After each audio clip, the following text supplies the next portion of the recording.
Halo dulur, selamat siang. Kita ketemu lagi di channel Coffee Official TV.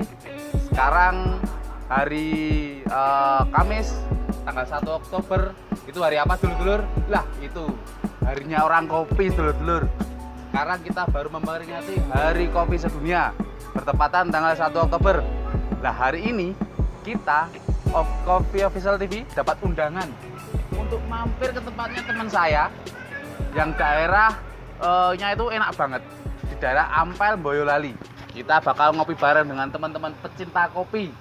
Yuk kita ikuti perjalanan kita langsung ke tempatnya teman saya, Mas Budi Kopi Ngemplak. Monggo.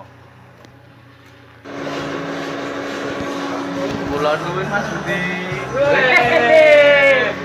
Golek ini ngarep rane bae nang kene. Walalala. Iya.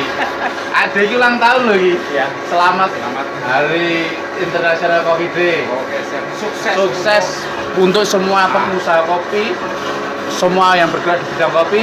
Gen kopi ini kerasa legi. Sip ya. Lagi goreng apa iki, Mas? Ya goreng kopi Robusta Boyolali. Robusta Boyolali. Lah dalai ngarep kebak kowe ngono ya golek irane bae kene mburi lho. Delik malan. Iya, ditani kae sing oh iya. Tenan iki ya. Dulur-dulur. Kae lho, ditinggal kabeh, tinggal goreng malan. Lah. Tamune oke rae ra. Yasmine lah do ngopi ya lah. Iki pesenan pirang kilo iki, Mas? Pesanan 5 kilo lah ditunggu sing nang ngarep kae, Mas. Wah, nang Solo. Mega ini Solo? Heeh. Iya, iki dirampungke no. Iya. Ki ayo kita ngopi bareng. Oke, siap. Iki ben manteng sik. Lah tinggal ngopi nang. Lah mateng lah. Yo. Ki dirampungke, Mas. Iya, oke.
Halo dulur-dulur Coffee Official TV.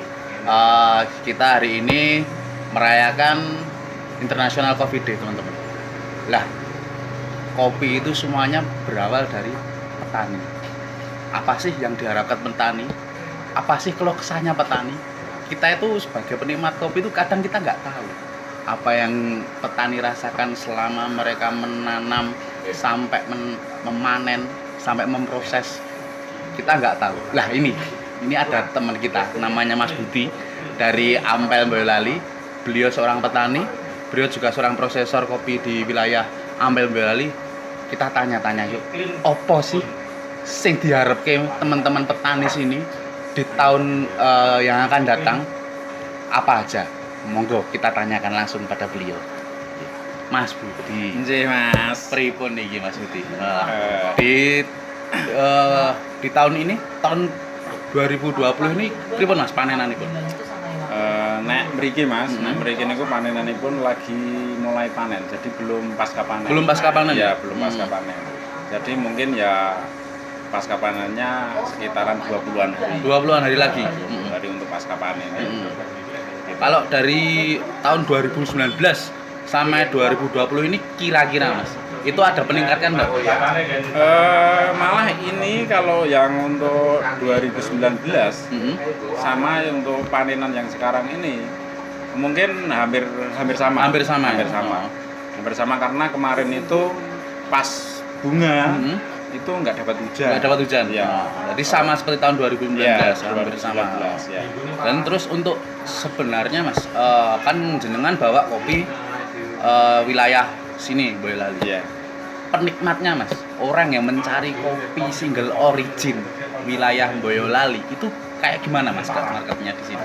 Kalau khususnya untuk pencari kopi single origin yang di daerah sini itu malah justru kebanyakan malah luar kota. Luar kota. Benar. Jadi kalau wilayah Boyolali sendiri masih jarang sih yang minum kopi untuk single origin. Nah, jadi masih belum percaya untuk menikmati kopi di wilayahnya sendiri. Betul sekali itu. Nah itu Mas, sebenarnya itu permasalahan yang selama ini itu banyak orang itu masih percaya dengan produk-produk luar. Betul. Nah itu yang membuat petani-petani kita itu yang sudah berusaha untuk mempercantik ibaratnya itu panenannya mereka udah dimaksimalkan, tapi teman-teman tuh masih percaya dengan kopi-kopi luar. Betul sekali. Masih ibaratnya itu kegawa passion, wah aku ngopi kopi luar loh kita. Padahal kopi dalam negeri sendiri itu kita itu melimpah. Betul sekali. Apalagi di wilayah sini Boyolali teman-teman itu kopinya itu luar biasa sebenarnya. Banyak di sini itu kalau mau cari model kopi mau ibaratnya itu ada eksportir mau cari kopi apa itu di sini tuh ada. Kapasitasnya juga banyak Mas di sini. Kalau paling banyak robusta. Ya, di sini tuh robustanya banyak banget. Robusta itu per tahunnya itu sekitar antara 5 sampai 8 ton. Oh, 5 sampai 8 ton per tahunnya. Per tahunnya. Green bean ya. Oh, itu green bean 5 sampai 8 ton. Nah, itu teman-teman yang pengen cari robusta, yang pengen menikmati single origin, monggo bisa cari langsung aja di sini. Di Omah Kopi Ngemplak Ampel Boyolali. Kalau pengen ibaratnya itu monggo lah, kita bisa menikmati lah kopi-kopi lokal, kita bisa menghargai teman-teman petani yang sudah merawat tanamannya. Itu tuh harus kita apresiasi. Apalagi mosok wong wilayah Solo Raya orang ngerti ngrasake kopi lokal kene ngono lho. Kudu dicipi. Lah ini Mas, harapanin jenengan. Berarti kan jenengan sudah melewati udah bertahun-tahun baru di dunia kopi. Ya. Ibaratnya itu saya yakin pasti podo-podo terus tuh Mas. Tiap tahun tuh sama terus kan. Harapan jenengan nanti pas di Hari International Coffee Day ini apa sih harapan berikutnya jenengan tahun-tahun berikutnya? Kalau harapan saya khususnya ke petani, ke petani gimana caranya untuk meningkatkan perekonomian petani. Yang jelas itu kalau untuk Hari Kopi ini harapan saya gimana caranya profesor-profesor kopi mengangkat petani khususnya di wilayah kita sendiri-sendiri. Gimana caranya mengangkat petani, biarkan petani itu menikmati ya benar-benar menikmati hasil dari kebunnya itu untuk meningkatkan perekonomian. Ya. Nah, ibaratnya kan wong ngerti nih neng gede rego kopi sak gelas 30.000. Ya. Nah, tapi ra ngerti toh kanca-kanca. Kopine saka petani piro lho. Prosesnya keringetnya teman-teman petani itu kayak apa? Kita nggak tahu. Maka dari itu, ayolah kita memulai ngopi lokal, kopi-kopi wilayah terdekat kita. Coba kita explore. Oh, kopi Solo Raya, kopi Merbabu, kopi Merapi, ada kopi Lawu, ada pegunungan Wonogiri. Ayo kita nikmati kopi-kopi lokalan kita. Nah, kalau teman-teman pengen ngicipi yang namanya kopi Robusta Merbabu, monggo mampir ke tempatnya Mas Budi. Di sini iso ngopi enak, mangan blangkeng sak puase, tenan enak. Kaya ibaratnya dolan rindi iki kaya didolani sedulur. Seneng. Nah, tenan. Lah itu harapannya dari itu ya. Kalau ke depannya Mas ibaratnya itu untuk itu teman-teman penikmat kopi. Ya. Itu gimana jenengan ibaratnya itu dari kedai-kedai wilayah Boyolali itu responnya yang jenengan harapannya gimana? Ya untuk kedepannya, kalau untuk sekarang ini kan masih banyak yang pemuda-pemuda senengnya kopi kekinian. Ya, kopi kekinian. Nah, ini makanya di sini khusus single origin. Single origin. Nah, ini untuk mengenalkan anak-anak muda khususnya di Boyolali. Bener. Jadi, oh iya, gimana toh ngopi kalau kopi-kopi bener-bener kopi itu dinikmati itu kayak apa? Tanpa gula, Ya, tanpa gula, tanpa susu. Aku neng kene golek es teh ra nek lho, dulur-dulur. Wah, tenan. Repot. Padahal mbenanku es teh. Nah, itu itu. Semoga di hari ini di International Coffee Day ini harapan petani Indonesia itu bisa semakin maju lagi ya. Iya, Bisa semakin terkenal lagi dan teman-teman juga menggunakan kopi-kopi produk lokalan dari para petani lokal sekitar kita. Itu biar mereka itu juga teman-teman petani itu juga merasakan ibaratnya itu kesejahteraannya. Bukan cuma teman-teman yang ada di sana yang dia ada di bawah di kedai-kedai yang merasakan, tapi petani juga pengen merasakan legine kopi itu kayak apa, ora gurmung pahite kopi. Nah itu teman-teman, nanti kita akan ngobrol lagi teman-teman bersama budayawan dari teman-teman di Boyolali. Wah, ada teman-teman sini. Pada main kesini ya, toh. Oke teman-teman, tetap pantengin di channel kita Kopi Official TV. Oke, sip. Ya teman-teman, kita sekarang sudah bersama dengan Bapak Kus. Beliau seorang pemerhati sejarah budaya, khususnya wilayah Boyolali. Nah, nanti kita akan dengarkan cerita macam-macam tentang Boyolali. Ayo kita berbincang-bincang dengan beliau. Pak Kus nggih. Wah, kula Bahtiar, Pak. Kula saking Solo. Kula saking Solo. King Solo. Nggih. Tebe, Mas. Wah, lumayan. Mboten kesel mlampah. Oh, mboten loh. Kula mabur yo. Kula mabur. Gimana? Gimana nih, Pak? Ini kan berhubungan juga kita sedang merayakan Hari Kopi Sedunia, Pak. Ya. Lah, saya itu juga pengen tahu cerita kopi sebenarnya di Boyolali itu kayak apa, Pak? Oke. Ya. Kalau kita bicara masalah kopi di Boyolali, sebenarnya kopi di Boyolali itu punya sejarah yang panjang, Mas. Bahkan bisa disejajarkan dengan sejarah kopi di Tanah Parahyangan. Tanah Parahyangan Jawa Barat. Jawa Barat. Oh, oke. Ya, jadi berkisaran antara tahun 1815 sampai 1832. 1815 sampai 1832. Nah, terkenal kalau di wilayah Ampel sini memang terkenal wilayah perkebunan kopi. Jadi perkebunan kopi terbesar di Pulau Jawa setelah terbesar kedua setelah Parahyangan. Setelah Parahyangan ternyata yang terbesar kedua di wilayah ya itu terbentang mulai dari Banaran sampai wilayah Boyolali. Di Boyolali sendiri mulai dari wilayah Ampel sampai ke lereng Merapi Merbabu. Itu. Nah, penggeraknya ada tokoh Belanda waktu itu. Namanya terkenal dengan istilah Tinus Disense. Agustinus Disense. Beliau memang pelopor tanaman kopi di Jawa Tengah. Perkebunan terbesarnya ya di wilayah Ampel ini. Bahkan beliau hidup dan wafat di Ampel. Wah.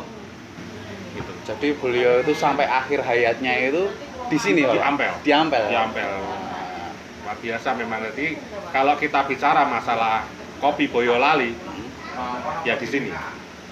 Kemudian kalau kita bicara masalah kopi kan variannya macam-macam, Mas. Siap. Nah, kemarin juga sama Mas Budi, Mas ya. Kita belusuan naik ke lereng Merbabu itu juga masih ketemu varian kopi original Boyolali tipe yang lain yaitu Arabica. Yang memang hidup di daerah Petinggian. Jadi benar-benar single originnya sini ya, Pak. Single original Boyolali. Nah, itu khasnya itu ada aroma nangka, itu memang memang karena kalau kopi robusta dulu kan rawan terserang hama. Makanya dibudidayakan disetek dengan kopi nangka ya Mas ya. Ya yang batangnya lebih kuat daripada hama. Itu khasnya memang dari sini. Jadi sebenarnya itu di Boyolali sendiri itu tanaman lama semua ya Pak ya? Iya, bahkan di daerah sekitar sini kita bisa nemukan tanaman kopi yang umurnya sudah di atas 50 tahun. Luar biasa. Iya.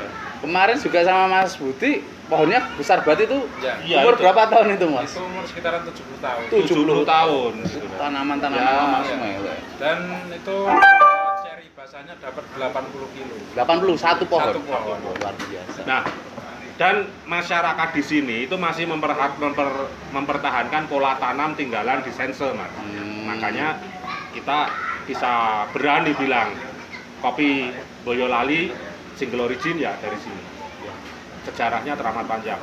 Ya periodenya mulai dari hampir 1815. 1815 sampai Karena di 1832. sense meninggal di 1832. 1832. Dan beliau juga dimakamkan di Daerah Ampel juga.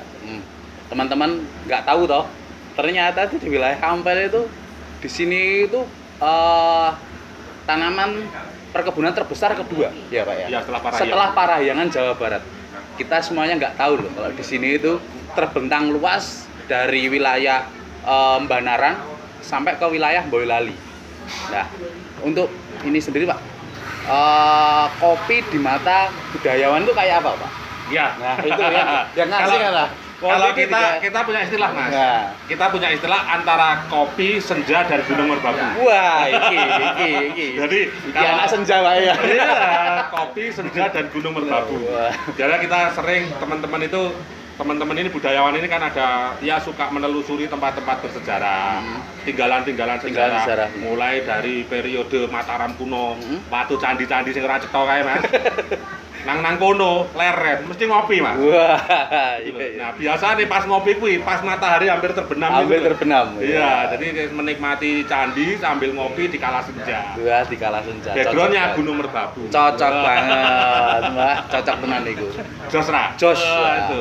Lah itu kan makanya banyak teman-teman budayawanan kayak melihat kopi itu sebagai suatu hal yang luar biasa ya Pak. Luar biasa. Dan Boyolali ini luar biasa. Luar biasa ya. Mulai dari tinggalan cagar budayanya ada, kopinya juga punya cerita, historinya punya itu. cerita, bahkan lereng Merapi Merbabu itu kita juga lagi mengeksplor namanya naskah Merapi Merbabu. Naskah Merapi Merbabu. Ada naskah daun lontar yang ditulis di lereng Merapi Merbabu.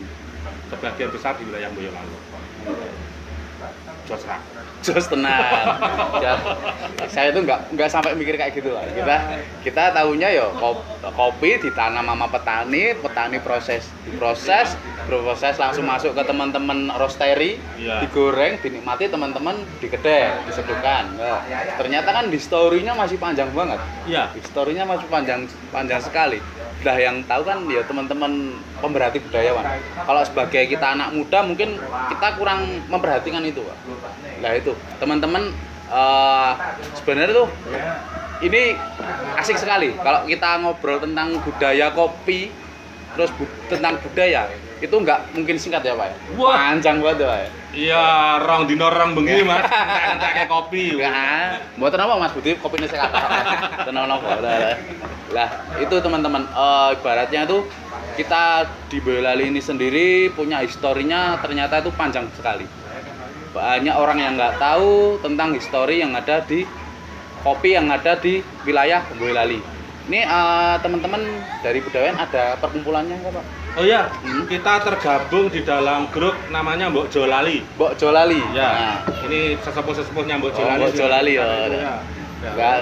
Memang teman-teman Mbok Jolali ini hobine goleki candi, lusukan yang alas karo ngopi. Wah, jadi anggotanya ada berapa Pak Mbok Jolali? Mbok Jolali kuwi sudah ada hampir sekitar 80-an penggiat. 8 penggiat.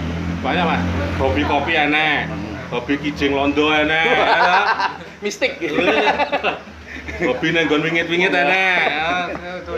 Jos pokoknya. Lah itu ibaratnya itu sinkron sekali ya Pak ya. Ya. Kopi, budayawan, terus tentang historinya kopi itu sangat sinkron sekali ya Pak ya.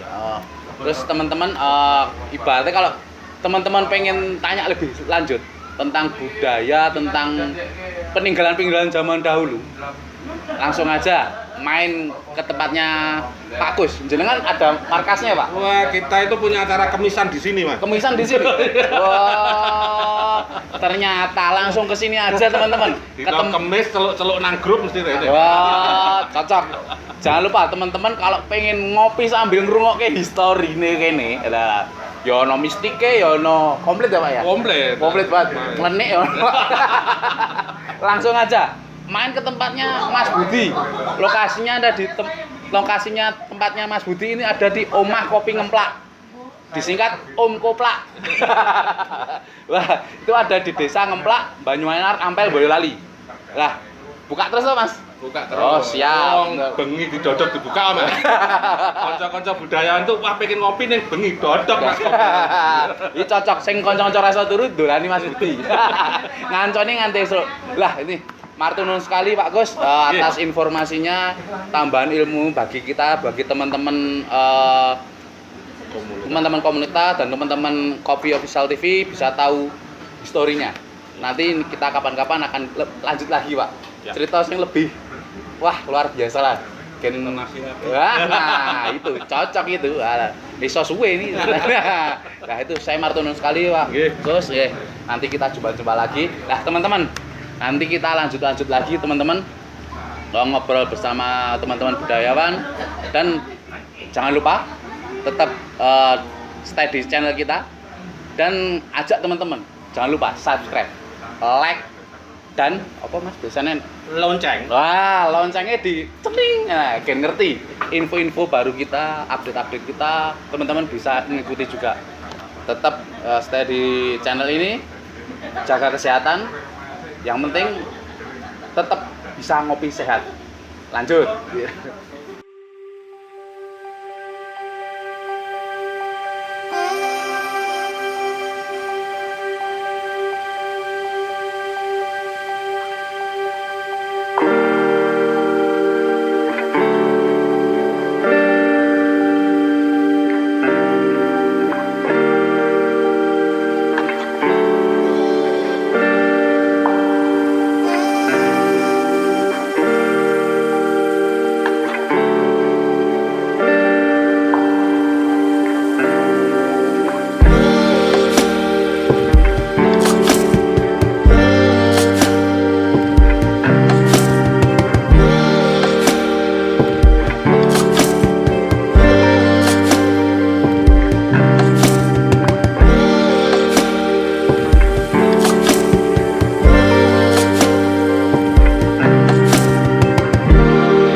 Teman-teman, kita kembali lagi. Kita sekarang ditemani oleh Mas Ibnu, pemerhati budayawan dari Boyolali, Mbok Lali, Mbok Jolali. Beliau yang tadi temannya Pak Gus, salah satu anggotanya, yang menceritakan banyak sekali kisah-kisah perkopian yang ada di Boyolali. Nah, di samping kanan saya, beliau Pak Susilo. Pak Susilo ini beliau yang merawat dan menjaga kompleks pemakaman Desense. Nah, Desense itu siapa? Ya itu tadi. Desense beliau adalah tuan tanah untuk wilayah Jogja dan Surakarta, Pak ya. Dan Desense juga yang membawa kopi dari Belanda ke tanah Boyolali, ya, Mbak ya. Betul. Nah, itu untuk Bapak Sulisan, Pak ya. Ya. Untuk di kompleks sini, Pak. Itu kompleks pemakamannya Desense itu siapa saja, Pak, yang ada di kompleks pemakaman sini? Ya, di sini itu kompleks Desense itu Desense itu tuan tanah di Jogja dan Surakarta. Dia yang punya pabrik teh dan pabrik kopi di Boyolali, utamanya di Ampel di sini ya. Makam di sini yaitu keluarga Desense. Itu keluarga Desense semua di sini. Ya, anak cucu di sini, katanya di situ. Nah, saya dipastrai untuk mengelola atau merawat makam di sini, gitu Ini Mas. lokasinya di mana Pak? Di desa apa Ini Pak? Desa Merican. Desa Merican, Kelurahan Candi, Kecamatan Ampel, Kabupaten Boyolali. Kabupaten Boyolali. Ya, Nah, ya. Nah, di sini teman-teman, di sini historinya kopi Boyolali itu semuanya nanti berawalnya juga dari sini juga.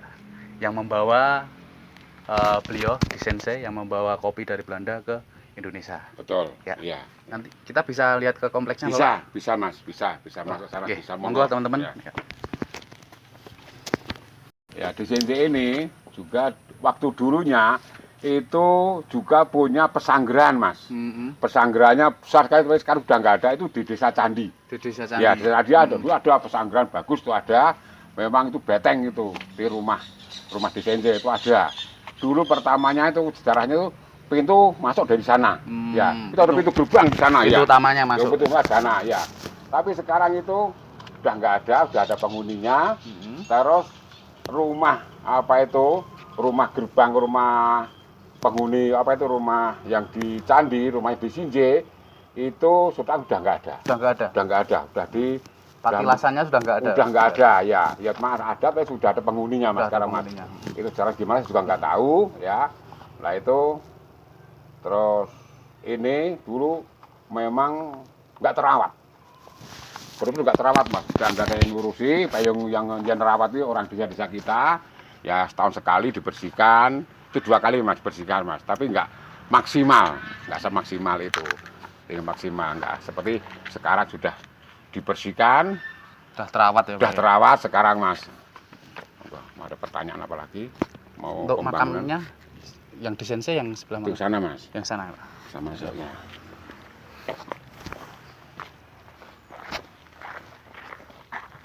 Jadi ini kompleks keluarga semua ya Pak? Ya, warga itu nggak tahu. Nah ini mas, ini Semboja ini Semboja saya ambil dari luar, dari di luar itu. Ini Semboja ini namanya tricolor mas. Oh, tricolor. Tricolor. 3 warna. Iya 3 warna itu ada, itu yang udah ada berbunga itu 3 warna itu. Oh. Ya, merah, kuning, Oranye. oranye. Ya, merah, kuning, putih mas. Orang putih-putih. Ya, Oh, betul. ya ini saya kembangkan ini. Dulu memang cuma satu pohon itu. Saya kembangkan di dalam sini. Tricolor ini mas. Ya. Nah ini dulu waktu kecil saya ini semua ada ini mas. Ada fotonya, ada marmer. Oh. Semua ada. Yang beli di sini siapa? Ada fotonya, pakainya marmer besar itu. Kalau perempuan ya pakai kelabangan gitu. Kalau cowok itu ya rambutnya panjang, pakai laken, pakai topi itu. Semua ada. Tapi sekarang sudah hilang tahun berapa saya juga nggak tahu. Kecil saya juga main di sini mas dulu mas. Di sini mas. Kecil saya di sini. Nah ini makam. Ini Siae Desinje, ini bapak, ini ibunya nyonya, ini Desinje ini, ya ini. Kesenjanya. Ya ini nyonyahnya ya ini, ya itu. Ya tahunnya ini, itu betul atau enggak saya juga nggak tahu, ini lah itu. Ini mas, jadi dari dalam juga ada itu.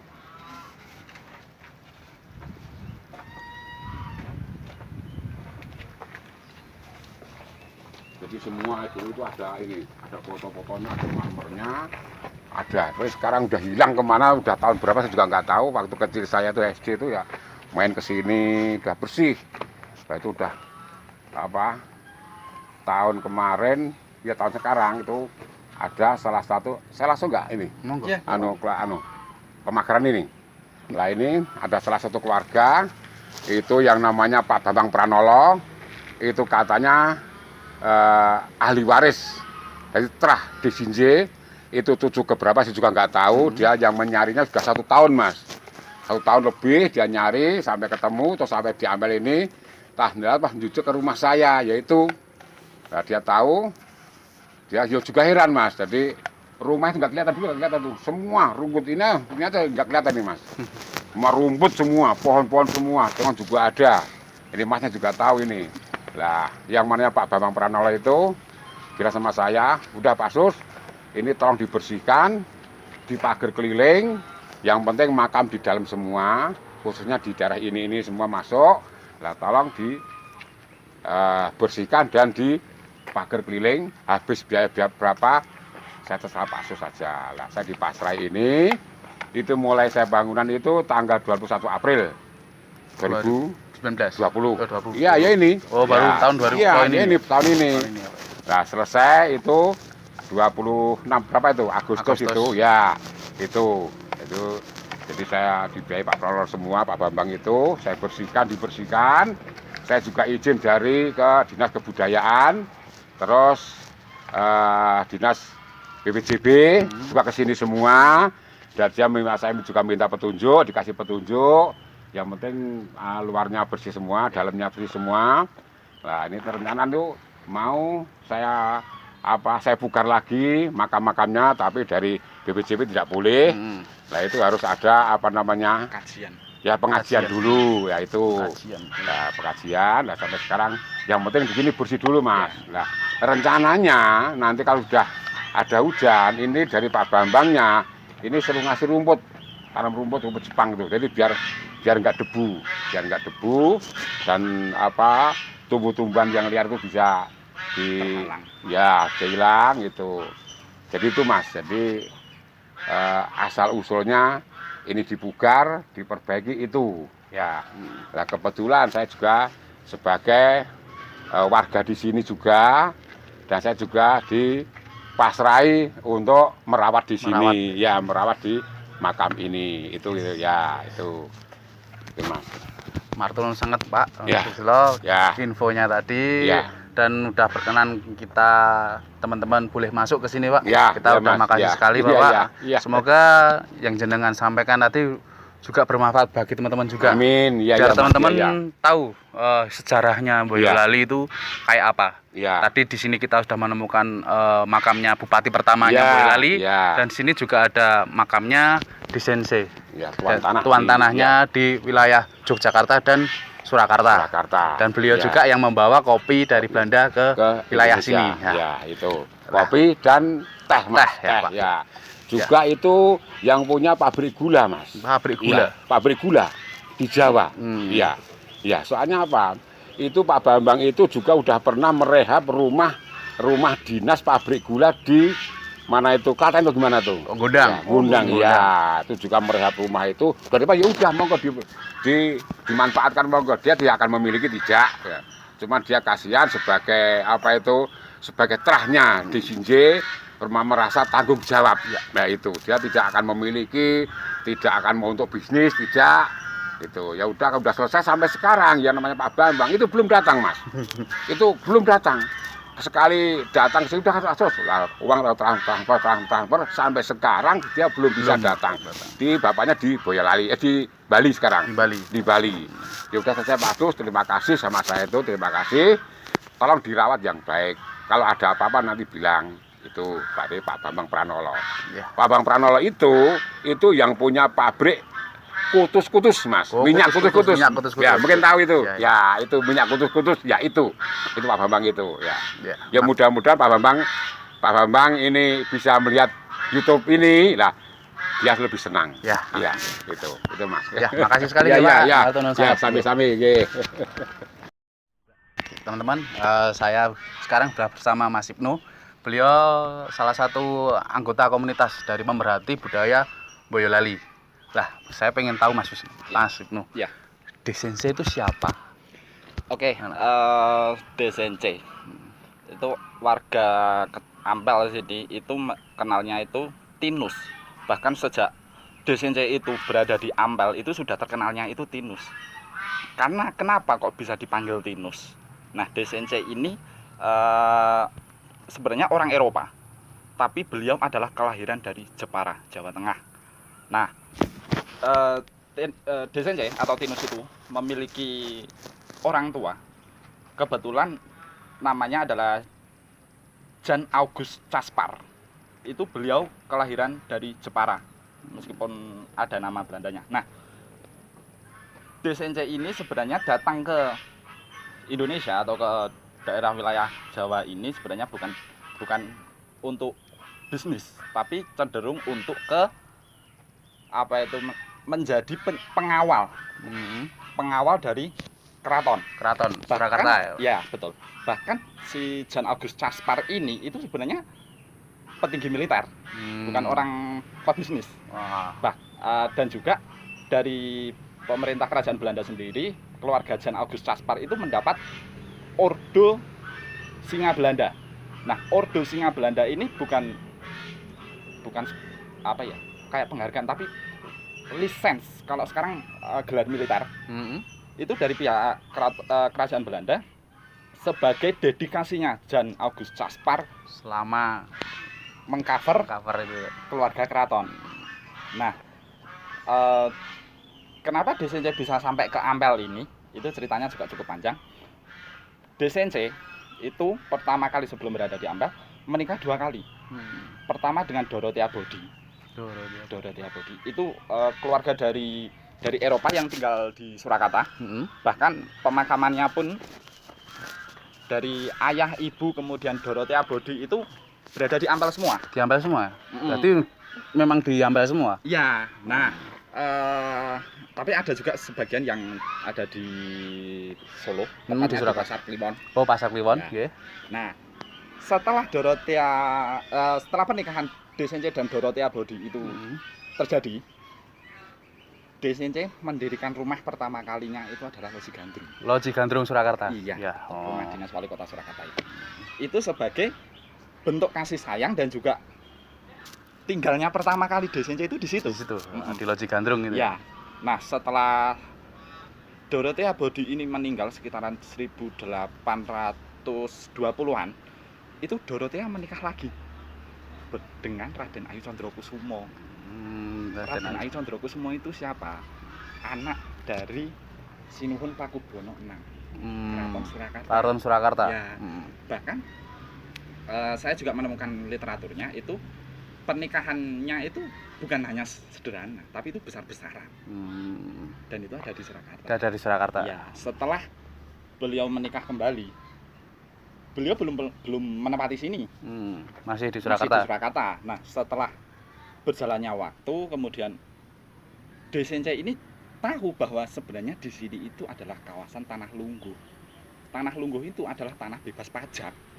Nah, DCNC pengen mengembangkan kawasan ini menjadi pemukiman, rumahnya sekaligus usahanya, dengan cara salah satunya adalah membawa kopi sekaligus membawa istrinya yang dari Jawa untuk tinggal di Ampel. Oh, yang tinggal di Ampel. Ya. Bahkan untuk rumahnya itu dalam catatannya Pak Joko Sukiman itu ada yang menyatakan bahwa kediaman DCNC itu merupakan kediaman bangsawan keraton dengan struktur tembok keliling setinggi 2 meter, pada sudutnya itu terdapat bastion atau tempat pengintaian. Bahkan di dalam rumah itu ada kebun binatang mininya juga. Itu semuanya tercatat. Oh, tercatat juga. Ya, cuman kita terbatasnya adalah rumahnya sudah tidak ada. Jadi gambaran rumahnya sudah nggak ada. Ya. Tinggal ceritanya saja ya, Mas. Ya, itu. Nah, apa ini namanya? Kawasan pemakaman ini itu sering disebut juga sebagai Kerkhof. Tapi sebenarnya Kerkhof itu sendiri ada artinya makam elit berada di dalam kawasan gereja. Karena Kerk itu adalah gereja. Dan Hof itu adalah pemakaman. Nah, orang-orang sekarang aja lebih simpelnya nyebutnya adalah Kerkhof. Tapi sebenarnya ini adalah kawasan Begraafplaats family dari Johannes Augustinus DCNC. Ya, wah, kita dapat ilmu banyak loh teman-teman dari Mas Agus. Beliau masih muda tapi pengetahuannya luar biasa sekali. Mas Agus, Mas Ibnu, Ya. saya terima kasih sekali Mas Ibnu. Siap. Kita udah dapatkan informasi yang luar biasa. Gak cuma kopi saja yang kita dapatkan. Ternyata historinya Boyolali semuanya kita dapatkan di sini. Dari bupatinya sampai siapa yang bawa kopi ke Boyolali. Kita ketemu di sini. Lah teman-teman, jangan lupa tetap stay di Coffee Official TV terus. Tetap pantengin terus ya. Oke. Wes? Yes, Mas.